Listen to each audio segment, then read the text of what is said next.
മാന്യ പ്രേക്ഷകർക്ക് cricket YouTube ചാനലിലേക്ക് സ്വാഗതം. ഇന്ന് സൗത്ത് ആഫ്രിക്ക ഇന്ത്യ ടെസ്റ്റ് പരമ്പരയിൽ രണ്ടാമത്തെ ദിവസം കഴിഞ്ഞിരിക്കുകയാണ്. ടോസ് ബാറ്റിംഗ് എടുത്ത സൗത്ത് ആഫ്രിക്ക 159 ഇന്നലെ ഓൾ ഔട്ടായിട്ട് ഇന്ത്യയുടെ ബാറ്റിംഗ് കൊടുത്തിരുന്നു. എന്നാൽ പോലും ഇന്ത്യ 189 റൺസേ എടുക്കാൻ സാധിച്ചിട്ടുള്ളൂ.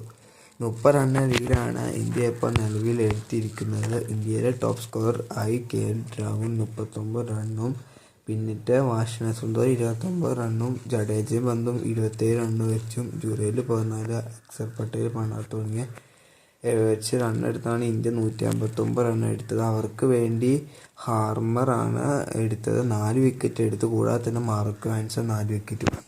ഇനിയിപ്പോൾ രണ്ടാം ഇന്നിങ്സ് കളിച്ചുകൊണ്ടിരിക്കുന്ന സൗത്ത് ആഫ്രിക്ക 93-7 എന്ന സിറ്റുവേഷനിലാണ് നിൽക്കുന്നത്. ജഡേജയുടെ 4 വിക്കറ്റും, കുൽദീപിൻ്റെ 2 വിക്കറ്റും, അക്സർ പട്ടേലിന് 1 വിക്കറ്റും.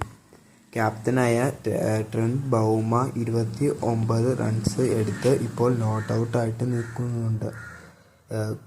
നേരത്തെ ഓപ്പണിംഗ് പാർട്ണർഷിപ്പായിട്ട് അവർക്ക് 18 റണ്ണ് വന്നു. എന്നാൽ റിക്കിൾട്ടൺ 11-ൽ കുൽദീപ് യാദവ് LBW അടിച്ച് ഔട്ടാക്കുകയായിരുന്നു. പിന്നെ ജഡേജ 4 വിക്കറ്റ് അടുപ്പിച്ചങ്ങ് എടുത്തു.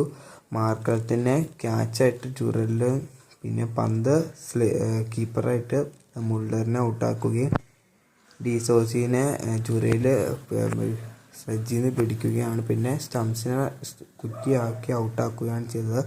അക്സർ പട്ടേൽ വെറിനി കുറേ ഉയർന്ന ഒരു 6 അടിക്കാൻ പോയപ്പോൾ ഔട്ടായി. കൂടാതെ തന്നെ കുൽദീപ് യാദവ് സ്ലെഡ്ജിൽ രാഹുലിന് മാർക്ക് വാൻസ് ഔട്ട്. ഇങ്ങനെയാണ് അവർ സിറ്റുവേഷൻ നിൽക്കുന്നത്. ബോഷ് ഇപ്പോൾ 4 പന്തിൽ 1 റണ്ണ്, ബൗമ 29 റണ്ണ് 78 പന്തിൽ നിന്ന്. സൗത്ത് ആഫ്രിക്കയുടെ ഇപ്പം ഇന്ത്യയുടെ കയ്യിലാണ് ഇപ്പോൾ കളി ഇരിക്കുന്നത്. അവരിപ്പോൾ 63 റൺസ് ലീഡ് എടുത്തിട്ടുമുണ്ട്. അപ്പോൾ ഇത്രയാണ് ഈ വീഡിയോയിലൂടെ പറയുന്നത്. കൂടുതൽ അറിയിപ്പുകൾക്കൊക്കെ വേണ്ടി ചാനൽ മറക്കാത്തതിന് സബ്സ്ക്രൈബ് ചെയ്യുന്ന അടുത്ത വീഡിയോ ആയിട്ട്